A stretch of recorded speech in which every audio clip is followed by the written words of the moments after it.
Bien, la predicación se titula ¿Qué iglesia queremos ser? Y quisiera en la mañana de hoy que meditemos en la palabra que va a ser expuesta, porque usted es parte de esta iglesia. La iglesia es la gente.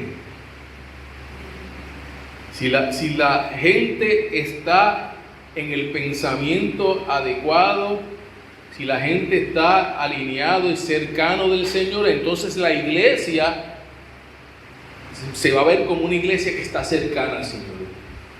Si la gente no está en comunión con el Señor, pues entonces no vamos a ver una iglesia en comunión con el Señor. Porque al final del camino, la iglesia es el cuerpo de Cristo y todos nosotros somos la iglesia. Yo voy a hacer referencia al libro de Apocalipsis. Y en el libro de Apocalipsis, es un libro abierto en el que Dios revela sus planes y propósitos a su iglesia. Es un libro de victoria para el cristianismo. Y el mundo ha tratado de inspirar miedo, temor a través del libro del Apocalipsis. Y a veces dentro de la iglesia mismo se siente miedo y temor sobre este libro, cuando este libro dice a comienzos del libro que este libro debe ser leído y estudiado en la congregación. Y cuando uno entiende lo que dice ahí, se da cuenta que este libro que declara la victoria permanente de Dios sobre Satanás y un futuro hermoso para su iglesia a los pies del Cordero. Al principio de este libro, el Señor menciona 7 iglesias. Se le pide a Juan, que es el que está escribiendo el libro, en Revelación, que le escriba una carta a 7 iglesias. Y ese es el pasaje que vemos acá en la pantalla, que se encuentra en Apocalipsis 1, 10 al 11. Estoy leyendo la Reina Valera. Apocalipsis 1, 10 al 11, dice así: yo estaba en el Espíritu en el día del Señor, y oí detrás de mí una gran voz como trompeta que decía: yo soy el Alfa y la Omega, el primero y el último. Escribe en un libro lo que ves y envíalo a las 7 iglesias que están en Asia, a Éfeso, a Esmirna, Pérgamo, Taitira, Sardis, Filadelfia y la Odisea. Entonces, el Señor se manifiesta ante Juan y le dice: lo que escribas, lo que veas, le vas a escribir a cada iglesia. Yo te voy a decir lo que le vas a escribir a cada iglesia de estas. Estas 7 iglesias eran iglesias reales, unas iglesias históricamente reales que se encontraban en el siglo I en Asia Menor, o lo que quizás se reconoce más cercano de la región de Turquía en el día de hoy. Sin embargo, en cada carta a cada iglesia vemos que Cristo mismo observa, corrige y promete a su pueblo, no solo para ese momento, sino para cualquier lugar o época. Una de las cosas que cuando yo estudiaba las cartas a cada una de estas iglesias que veía, es que lo que el Señor le exhorta y le reclama a estas iglesias, no solamente aplicaba a las iglesias de ese siglo, sino que aplica a la iglesia de hoy. Y no solamente, acuérdense que la iglesia es gente, así que también aplica a nosotros de forma individual. En cada narración vemos tipos o condiciones de las iglesias que pueden coexistir hoy. La iglesia de hoy debería autoanalizarse constantemente ante la radiografía de estas 7 iglesias. Vemos advertencias fuertes contra contratiempos, tales como el amor menguante, el compromiso con el mundo. El Señor le señala a iglesias que han hecho pacto con el mundo. la tolerancia al error, el pasarle la mano al pecado y tolerarlo, la apariencia sin vida y la tibieza de la iglesia. También vemos cómo el Señor afirma conductas también, la parte buena, como la fidelidad en la prueba o la perseverancia fiel. Y luego de analizar cada iglesia, el Señor hace un llamado personal a cada creyente para que analice sus palabras y mirándose a sí mismo, busque y vuelva al camino con C mayúscula, a la verdad con V mayúscula, a la vida con V mayúscula, que es Cristo Jesús. El Señor dice: yo soy el camino, la verdad y la vida, y nadie va al Padre sino por mí. Y hace llamados al final de cada carta diciendo: el que tenga oídos, que oiga. Y hace promesas como al que venciere, y hace una promesa también en cada carta. De las 7 me fascina estudiarlas, pero de las 7 yo quiero enfatizar en una que yo creo que está cercana a nosotros, la que el Señor puso en mi corazón con respecto a esta iglesia. Y está en Apocalipsis 2, del 2 al 7. Apocalipsis 2, del 2 al 7, y estamos hablando de la iglesia de Éfeso. La iglesia de Éfeso. Está proyectada acá también. Apocalipsis 2, del 2 al 7 dice así: yo conozco tus obras y tu arduo trabajo y paciencia, y que no puedes soportar a los malos, y has probado a los que se dicen ser apóstoles y no lo son, y los has hallado mentirosos, y has sufrido, y has tenido paciencia, y has trabajado arduamente por amor de mi nombre, y no has desmayado. Pero tengo contra ti que has dejado tu primer amor.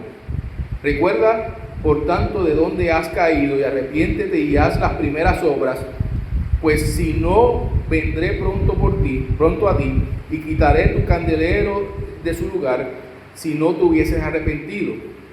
Pero si tienes esto que aborrece las obras de los nicolaítas, los cuales yo también aborrezco, pero si tienes esto, que aborrece las obras de los nicolaítas, los cuales yo también aborrezco. El que tiene oído, oiga lo que el Espíritu dice a las iglesias. Al que venciere le daré de comer del árbol de la vida, el cual está en el medio del paraíso de Dios. Yo quiero que estemos claros en algo. A esta iglesia el Señor le dice: pero tengo contra ti que has perdido el primer amor.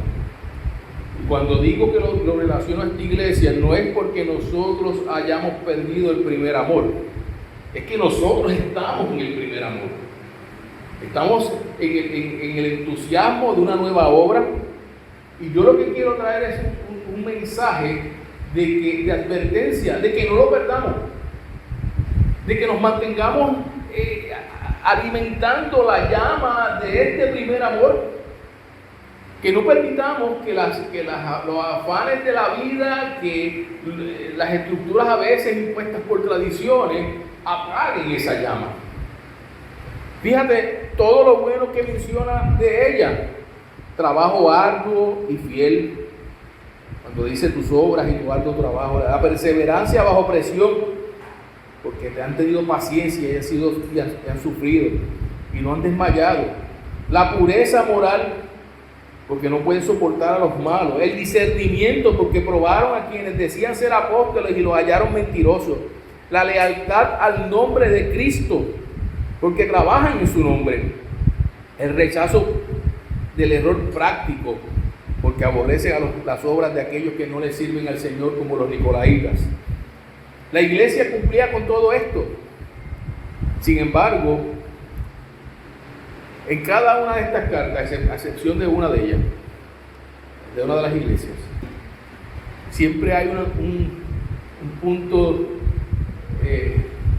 de vuelta, que el Señor dice: pero tengo contra ti Una de las cosas que en mi carácter personal yo sentía cada vez que leía, pero tengo contra ti, mi corazón se compungía y se volvía temeroso de que llegara el día en el cual yo me encontrara delante de mi Señor y me dijera: Rafa, tú hiciste esto bueno, tú hiciste esto bueno, tú hiciste esto bueno, pero tengo contra ti. Y yo decía, ¿sabes? Sentía el dolor de que mi Señor me pudiese reclamar, pero tengo contra ti. Fíjate que la mayoría de las iglesias, cuando dice tengo contra ti, le deja una puerta abierta para que regrese en el camino. Su misericordia se renueva todas las mañanas. Y lo hermoso de nuestro Señor es que es un Dios de segundas oportunidades. Tú puedes mirar hacia atrás y ver un pasado oscuro, lleno de tropezones, lleno de inconsistencia, pero yo te digo a ti que el Señor al cual le servimos es un Dios de segundas oportunidades. Es un Dios que siempre está dispuesto a recibirte nuevamente, a limpiarte y a ponerte en el camino. En este caso, el gran señalamiento fue la pérdida del primer amor. Se habían desenfocado de lo esencial y fundamental de la iglesia. Cristo es el centro, el amor, la misericordia. Y esto tiene que ser la base y fundamento de la iglesia. La palabra tiene que ser predicada constantemente para estar cerca del Señor y que los pecadores procedan al arrepentimiento.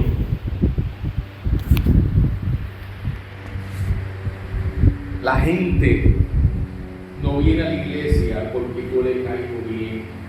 Hay mucha gente que las amistades que tengo, que yo les caigo bien y los he invitado y nunca han pisado a la iglesia.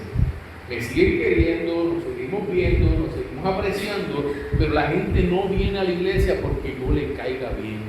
La gente viene a la iglesia cuando la palabra de Dios le es predicada y el Espíritu Santo comienza a actuar en esa persona y trae convencimiento de arrepentimiento, entonces puede haber una transformación y entonces comienzan a venir aquí a escuchar palabra.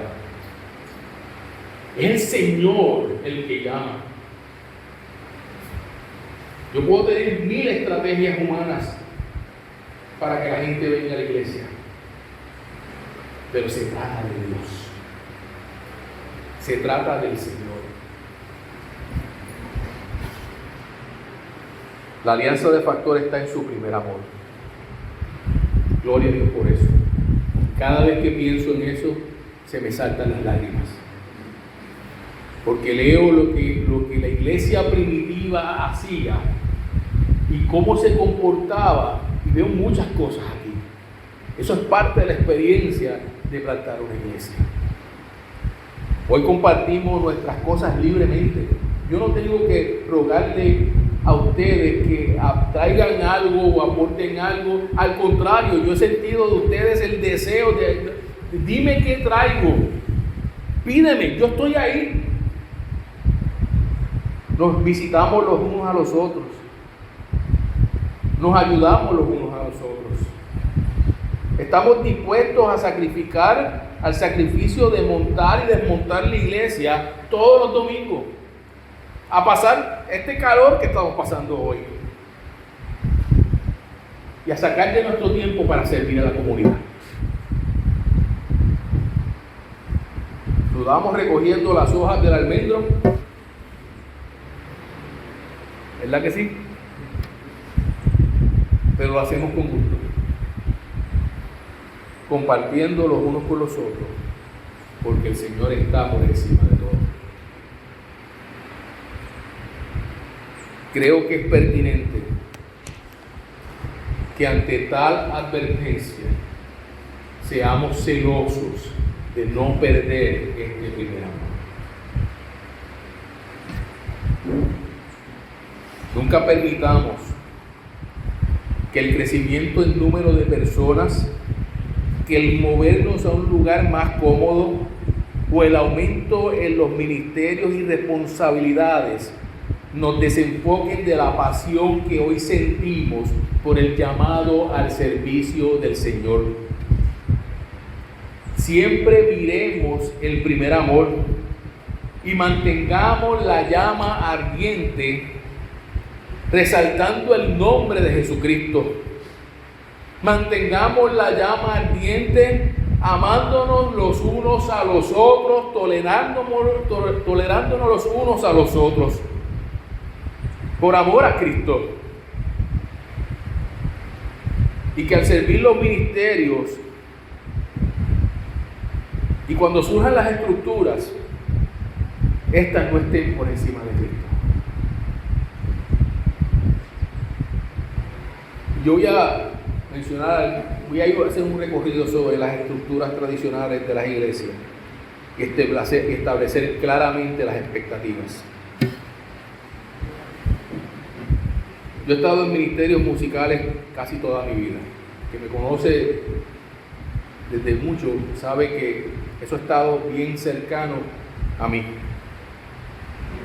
Pero una de las cosas que he aprendido en este proceso del primer amor es que la alabanza y la adoración no necesita de la música para que Dios esté presente. Que la alabanza y la adoración tiene que haber iniciado mucho antes en nuestro corazón, en nuestras oraciones, en nuestro testimonio, antes de entonar una nota musical. Hoy tenemos un ministerio de adoración musical y le doy gracias a Dios por Rafaela, por Cheo, por Reinaldo, y lo disfruto, pero no podemos depender de ellos para iniciar la adoración. El único esencial es Cristo y su palabra. Lo que llamamos adoración, entre comillas, a través de la música, si no tiene a Cristo, es vanidad. Si no tiene a Cristo, es alegría temporal que se lleva el viento, como dice Salomón en Eclesiastés, vanidad de vanidades. Cuando Cristo no está presente en la adoración, nos volvemos atrás a nuestras viejas costumbres. Cuando Cristo no está presente en la adoración, nos volvemos a la soledad en medio de la multitud. Cuando Cristo no está en la adoración, nuestros vacíos, nos volvemos a nuestros vacíos en dolor. Ahora, con una adoración bien fundamentada en Cristo, que nace en nuestro corazón mucho antes que en nuestra boca, el gozo será permanente aún en medio de la tristeza. La sanación será permanente aún en medio de la enfermedad. Y la llenura será permanente aún en medio del afán del día. Todos mis vacíos serán llenados. Estaré siempre acompañado, aun cuando camine solo. El Señor también nos habla de la coinonía en la iglesia. El compartir los unos con los otros. Y es que, como he dicho varias veces, la iglesia es gente. Y para que esté bien fundamentada, tú como individuo tienes que estar bien fundamentado.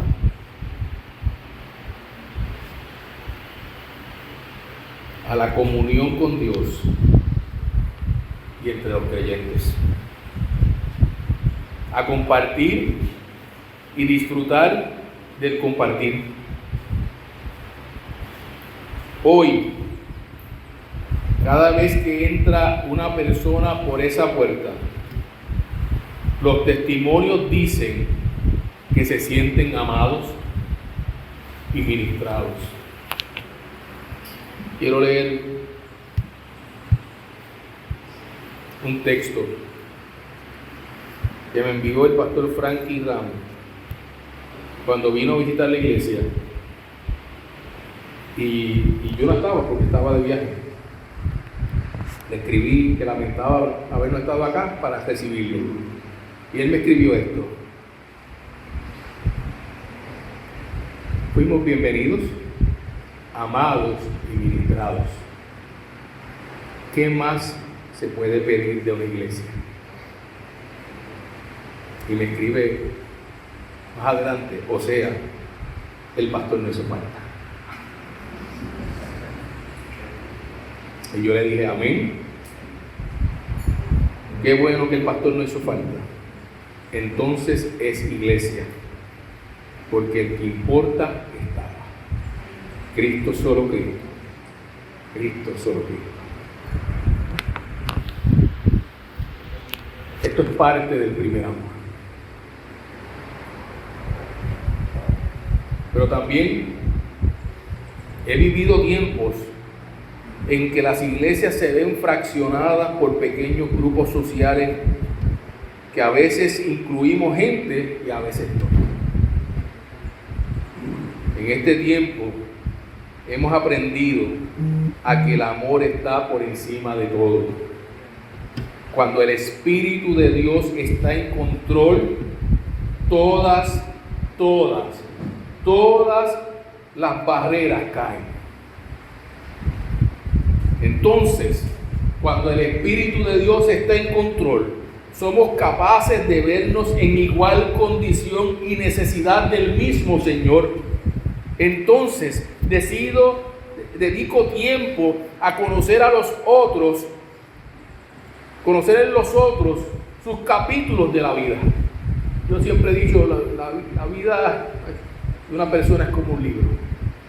A veces conocemos la portada, a veces quizás conocemos el capítulo más reciente, pero cuando nos dedicamos a estudiar profundamente la vida de nuestros hermanos, conocemos que hay capítulos de mucha alegría, que hay capítulos de dolor, que hay capítulos de desesperación, y podemos amarles más cuando los miramos a través de los ojos de Cristo.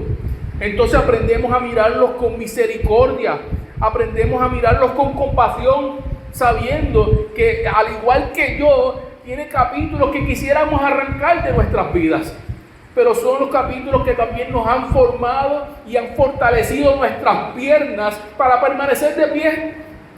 Son los capítulos que nos han acercado al Señor. Tenemos que aprender a conocernos los unos a los otros.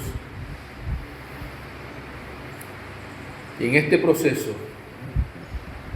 yo me hago parte de ellos.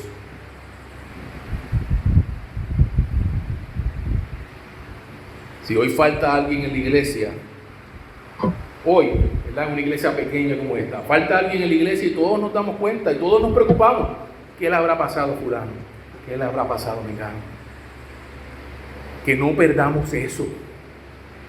Que no perdamos esa sensibilidad. Esta hermandad es esencial para el cumplimiento de la obra delante del Señor. Sí, vamos a tener grupos de apoyo, pero permanentemente abiertos para recibir a todo el que llega con necesidad. Vamos a hablar de la enseñanza y el discipulado.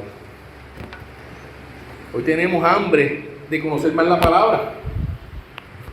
Nos reunimos en las casas e invertimos tiempo en profundizarla en la palabra. Si tenemos que hacer ajustes, los hacemos. Y esta pasión nace de reconocer que todos necesitamos de la palabra de Dios. Estamos dispuestos a aceptar cualquier pregunta, por más complicada que parezca, por más aberrada que parezca, aunque parezca una blasfemia, estamos con oídos abiertos a aceptar cualquier pregunta, con el fin de que se conozca lo que dice la palabra de Dios.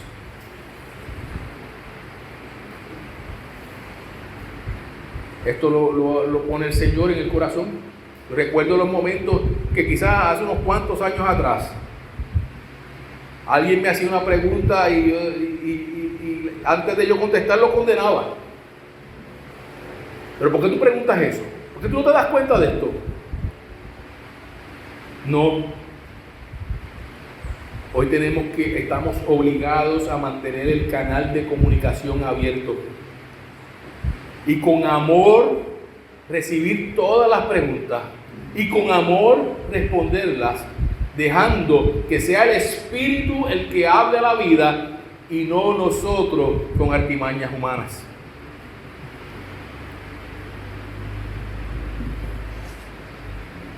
El que yo sea el pastor no me hace menos necesitado de la palabra que un hermano que esté comenzando en sus caminos. Yo necesito de la palabra de Dios todos los días. Todos estamos en el mismo bote. La fe viene por el oír de la palabra de Dios. La palabra de Dios nos mantiene cuerdos y enfocados. En el mundo en que vivimos, en las presiones que vivimos, en el afán que vivimos, estar refugiados en la palabra de Dios nos permite caminar todos los días. La palabra de Dios es poder en sí misma. Todos dependemos de ella. El problema nace cuando el conocimiento de la palabra nos hace sentir superiores a los demás. Entonces, ese sentido de superioridad me hace buscar el ganar argumentos por encima del dolor que pueda causar a los otros. Nos hace sentir que puedo juzgar públicamente a los hermanos atropellándoles cuando realmente estoy buscando alimentar mi ego por encima de la restauración del que está escuchando. Por otro lado, esto no significa que le pasaré la mano o me haré de la vista larga si algún hermano está en pecado.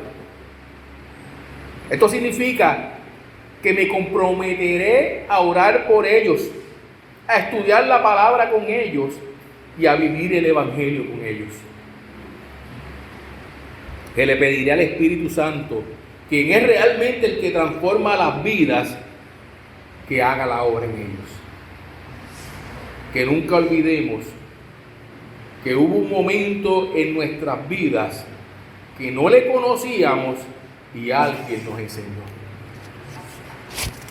Que nunca olvidemos que con todo lo aprendido al día de hoy, aún nos falta mucho por conocer. Que este aprender terminará cuando estemos en la plenitud de su gloria. Cuando estemos delante de su presencia y podamos tenerlo de frente y vivir dentro de la plenitud de su sabiduría.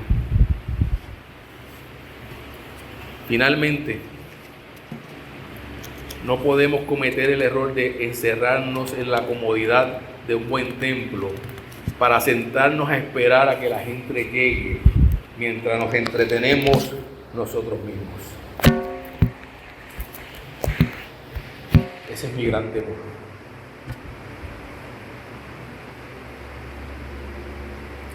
En el momento en que el Señor nos permita tener un sitio de reunión, será un centro de comando para salir al rescate de las almas que se pierden, no para encerrarnos cómodamente a entretenernos los unos a los otros. Será un sitio donde la gente será bien recibida y que, aunque no asistas a la iglesia, te esperamos con los brazos abiertos para servirte y darnos por ti. Estaremos ahí para dar testimonio del amor sacrificial que aprendimos de nuestro Señor Jesucristo. Que la gente entienda que no les servimos para que vengan a la iglesia, que les servimos porque le amamos. Yo quisiera borrar del vocabulario de la iglesia la palabra carnada, porque eso suena que yo estoy haciendo trampas y artimañas humanas para atraerte y capturarte. Yo quisiera que sea el Espíritu Santo el que hable a las vidas y conmueva los corazones y los traiga aquí. A mí me corresponde predicar la palabra. Y yo le sirvo a la gente no para que venga a la iglesia, yo le sirvo a la gente porque a eso estoy llamado por mi Señor Jesucristo. Venga o no venga, yo estoy llamado a servirle, a amarnos los unos a los otros.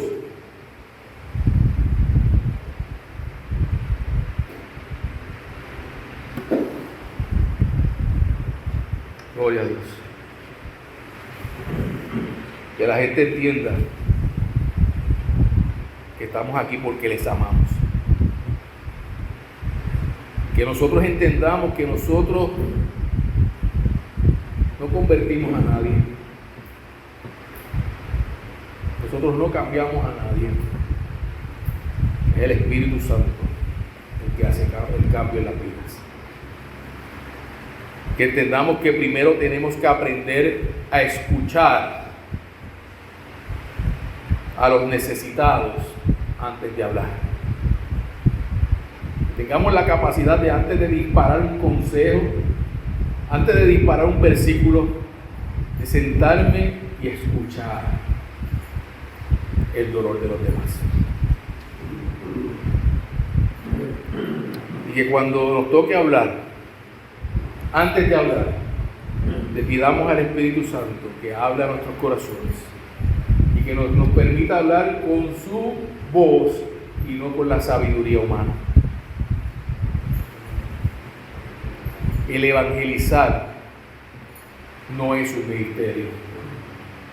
El evangelizar es una forma de vivir donde tienes que encarnar a aquel que dio su vida por ti. Que Cristo brille y que yo mengüe. Esto es parte del primer amor. Que yo no sienta temor de hablarle a las vidas que no conocen a Cristo y de testificarle a ellos, no solamente desde mi bonanza, sino también desde mi dolor, no solamente desde mis alegrías, sino también desde mis tristezas, no solamente desde mi salud, sino también desde mi enfermedad, porque al Dios que yo le sirvo está por encima de todas las circunstancias. Tiene que ser parte de tu vida. Que la gente vea a Cristo en ti, que tus hijos vean a Cristo en ti, que tu esposa y esposo vean a Cristo en ti. Que los primeros que testifiquen que ven a Cristo en ti sean los que están cerca de ti. De nada me sirve yo ir por las calles predicando la palabra cuando en mi propia casa no doy testimonio.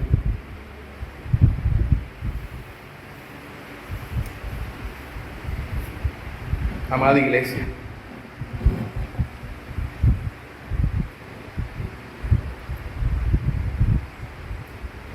yo traigo esta palabra hoy, porque les amo, porque no quisiera escuchar del Señor que nos diga: tengo contra ti que han perdido el primer amor. Yo quisiera que esta iglesia creciera, pero que mantengamos la misma pasión, el mismo deseo de servicio, y que no nos acomodemos demasiado. Que en el momento que nos sintamos demasiado cómodos, probablemente sea el momento en que el Señor me esté llamando a hacer otra cosa fuera de aquí. Eso fue parte de lo que yo sentí cuando estaba en la iglesia de Camuy. En un momento dado me sentía demasiado cómodo. Yo predicaba, el pastor me daba un turnito de vez en cuando, bastante corrido que me lo daba. Yo no tenía la carga de la iglesia, la tenía él, yo ayudaba en unas cosas, y en un momento dado me sentí demasiado cómodo. Nos sentimos demasiado cómodos. Entonces nos dimos cuenta que teníamos que movernos y hacer algo más. que ese sentimiento, ese sentir, ese deseo de trabajar para la obra del Señor no merme, no se desvanezca, no se vuelva vapor, no se vuelva vanidad, sino que permanezca a través de los años.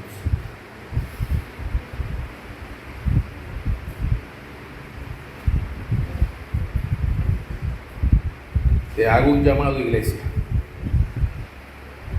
a tomar una decisión de permanecer cerca del corazón del Señor. Yo siempre, una de las cosas que he dicho, ¿verdad?, al grupo que comenzó conmigo y a la medida que se han ido acercando, lo repito: ¿por cuánto tiempo celebramos las cosas? Por 24 horas. 24 horas es suficiente para no desenfocarnos, para estar prestos a lo próximo que tiene el Señor para nosotros. Sí, hoy celebramos con mucha alegría lo que estamos haciendo. Créame que mi corazón se desborda de alegría.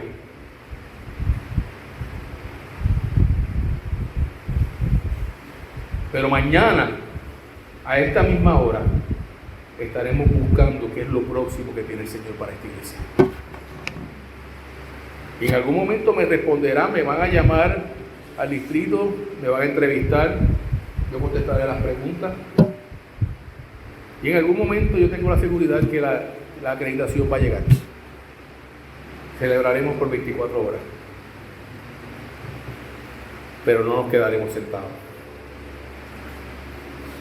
Nos moveremos a lo próximo. Y en algún momento vamos a poder disfrutar de un sitio mejor que este. Yo tengo la seguridad de que el Señor va a proveer un sitio. Y lo celebraremos.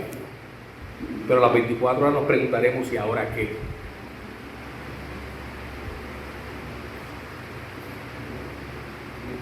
Como decía un buen amigo, firme y combatiente. Firme y combatiente. No bajo la guardia. Siempre trabajando. Los momentos de ocio son los momentos en que nos caemos. Un momento de ocio el que el rey David escogió cuando cayó, por no irse al campo de batalla.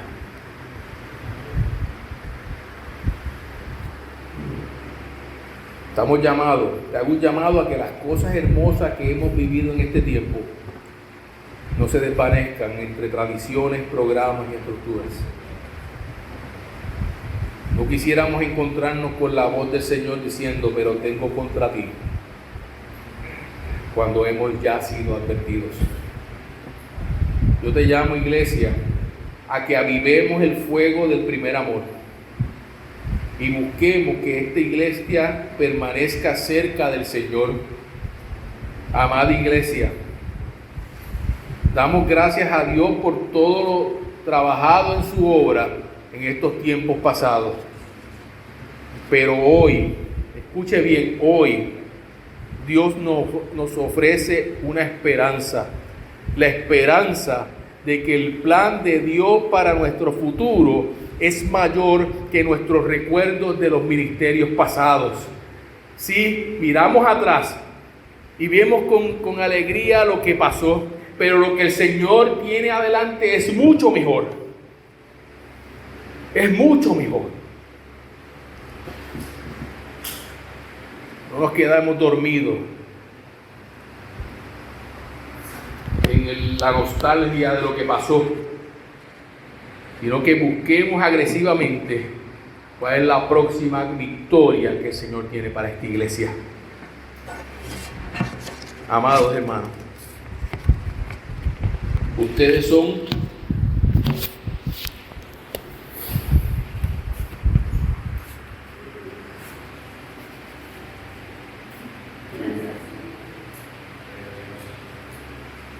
la Iglesia Alianza Cristiana y Misionera de Factor.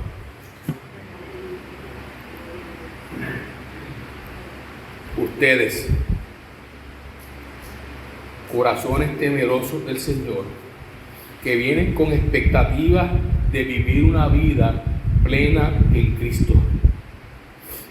Ustedes son la alianza de Factor. El llamado de no perder el primer amor es para cada uno de ustedes de forma individual.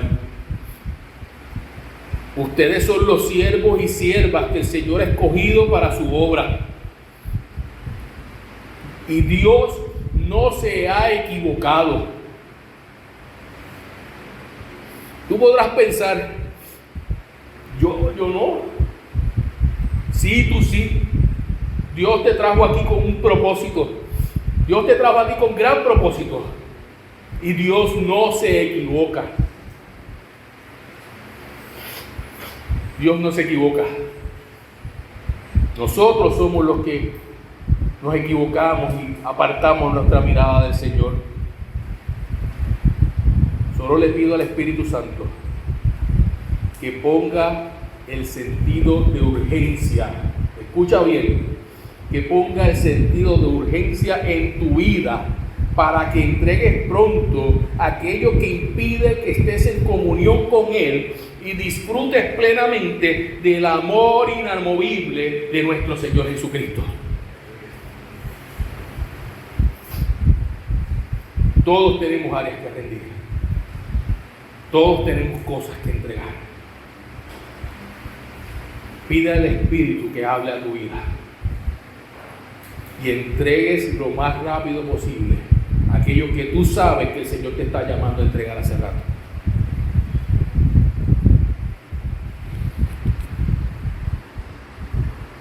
El que tenga oídos, que oiga. Que el Señor nos ayude a escuchar lo que el Espíritu está diciendo hoy a la alianza de Factor y a aquellos que hemos sido llamados a servir en ella. Vamos a orar.